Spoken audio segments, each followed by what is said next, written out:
Welcome back. You're watching McLaren Port Huron's Today's Health, and we've been talking all about heart attack. In this segment, we're going to be talking about surgical treatment options, and joining us is our guest, board-certified cardiothoracic surgeon, Dr. Fuad Azuri. Dr. Azuri, welcome to Today's Health. Good morning. Thank you, Bob, for having me. When does open heart surgery become the treatment option for blockages? Blockages could vary from patient to patient, and while most of the blockages these days are dealt with stenting without open surgery, however, we've got several blockages depending on the distribution of the blockages. Some patients have associated problems with valves that require surgery, and at that point, for a full fix, you would need open heart surgery. And sometimes this is right after a heart attack, and sometimes it's any other time you have blockages. Yes, you don't have to have a heart attack to require surgery. I'm sure our cardiologist will be talking about the warning signs. You don't want to wait till it's so obvious to come to medical attention. Any symptoms that are unusual in the chest, or even people think they have a heartburn, could be pointing to a threatening and impending heart attack. So certainly we urge everybody to see their doctors early, and surgery could follow. Would like surgery not to follow a heart attack where there's already some irreversible damage, and try to preserve as much as we can. Can you give us a little overview of what actually happens when you do open heart surgery? Well, that's a complicated question. Anyway, what I need to point out, and I hear it from patients think that we actually move the heart and put it outside the body, and that's not going to take place, and we'll go over the details. However, most of the time at this point, it still involves an incision in the middle of the chest or the breastbone. That incision could vary in length depending on the patient's body habitus. We have means to try to do the surgery through smaller incision from the side, but that's reserved for specific cases where there's one or two blockages in the front of the heart. Patient obviously will be out. You don't want to remember any of what's been happening during surgery. And the bypass part, I'm not going to talk about valve surgery. The bypass part involves basically rerouting blood to the vessels and to the blockages. And I use the analogy of adding a ramp to I-94. You've got issues on the highway, you're adding a ramp to it. We've got a heart model here that can help, maybe one picture can save me 1,000 words. And again, we don't do anything to the actual blockage. We don't go core out the blockage. All we're doing is using an artery from the chest, could be on the left, could be the right, could be both. We use sometimes arteries from the arm, and arteries have better long-term results than veins. And we also use veins from the leg that we basically reroute, and we take blood, as you could see. These are added bypasses. Whatever is flowing in the normal vessels is still flowing, and we'll be adding vessels that goes from the aorta, which is a major highway, to the small vessels, bypassing, going beyond the blockage. That's very important to understand. Then eventually we close the chest. The common question is, what do you use to close the chest? And we use stainless steel wires or cables, and those stays in. And about how long do the procedures take? Do they vary? Definitely. It certainly varies depending on the number of bypasses and complexity. However, you're looking at a 4 to 6 hours surgical time. The trip could be longer because patients taken to the operating room earlier for preparation for surgery, and they could stay, half an hour or a little bit more to wrap up things after surgery and move to the intensive care unit. We've had an open heart program here about 20 years. I'm certain there are many advances in techniques in that time. Can you tell us about that? In bypass surgery, there are not too many advances or changes. However, what the audience needs to know that there's two ways of doing the bypass surgery. The most commonly performed way of doing it is obviously on a still arrested heart. So what we do in surgery, we actually reroute the blood away from the heart, oxygenate the blood, pump it back to the body away from the heart, stop the heart, and I'm going to mention again, we don't take the heart out of the body. And with the heart still, we perform our surgery using microscope. It's a microsurgical thing. It's a very technical surgery.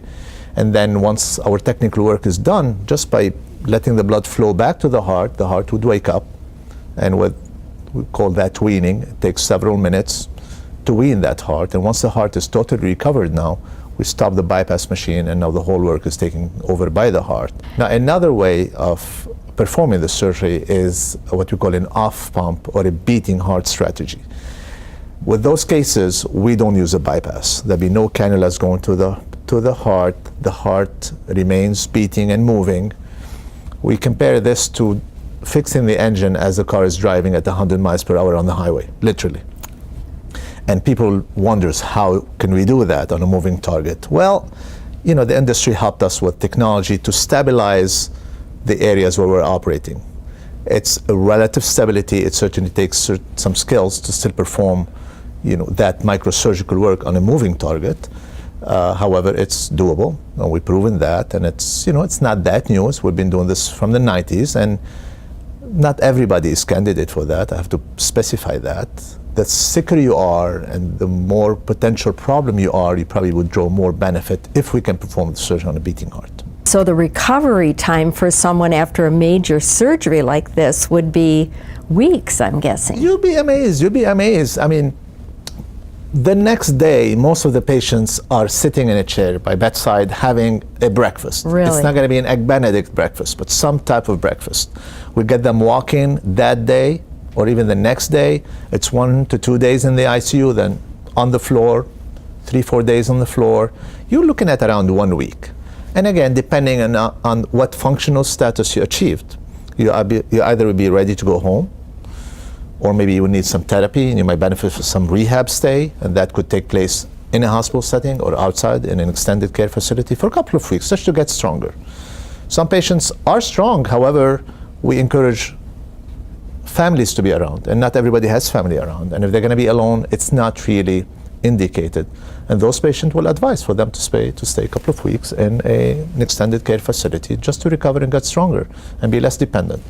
Patient is almost independent. They just need a presence around them. Absolutely. Well, when people, as you describe this surgery, everybody is thinking, boy, I want to be at a really good place where they really pay attention to the quality. Can you tell me a little bit about that? Wouldn't you? Absolutely. We, here, at least at Port Huron, I can speak for this program, and it's not a secret, we'll go to other hospitals also. We are a group of specialists that includes cardiac surgeon, very specialized cardiologists and cardiologist team, and a very experienced, and the support from our primary care physician and family practitioner and the internal medicine and the respective consultant in every subspecialty. We need the help of the kidney doctor sometimes, we need the help of the infectious disease, the neurologist.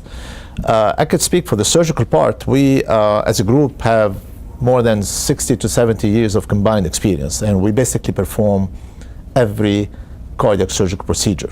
The only procedure not performed here, and it is only devoted to designated transplant center, is heart transplant. And those are minimum number of cases that we would refer out.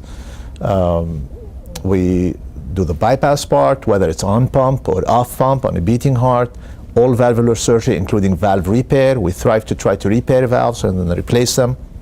We do all major aneurysm surgery for the aorta. There are other specific surgeries. However, what I mentioned probably constitute 98% of the surgery we do. We have excellent results. We have a track record. People can look that online. This is public reporting and public data that is available to everybody. So we're really proud of what we have here. The message is simple. People don't have to leave the area. People don't like to leave and go out. If I want to have surgery, I would love to have my loved one and my family around me. And people really don't have to leave town. It's a one-stop shop. We can do pretty much everything in cardiac surgery or cardiology. We basically came to the patient because we can see if the patients don't want to come and don't want to travel hundreds of miles to get to a center. Thank you so much for this great information and joining us today. My pleasure. I hope this just helps shed some light on the program and what we can do here. Absolutely. And thank you for joining us. If you have any questions about anything we've talked about today, you can call Health Access. That's 1-800-228-1484. You can always get physician information, a physician referral. You can go to our website. That is just such a great resource. If you want to bump around and look at the heart services, you can go to mclaren.org/PH Heart. Or you can always just go to our website. You can contact us. You can watch any program that we have done, and that's at mclaren.org/PHTH. We hope you join us again next week for Today's Health. Today's Health is brought to you by McLaren Port Huron.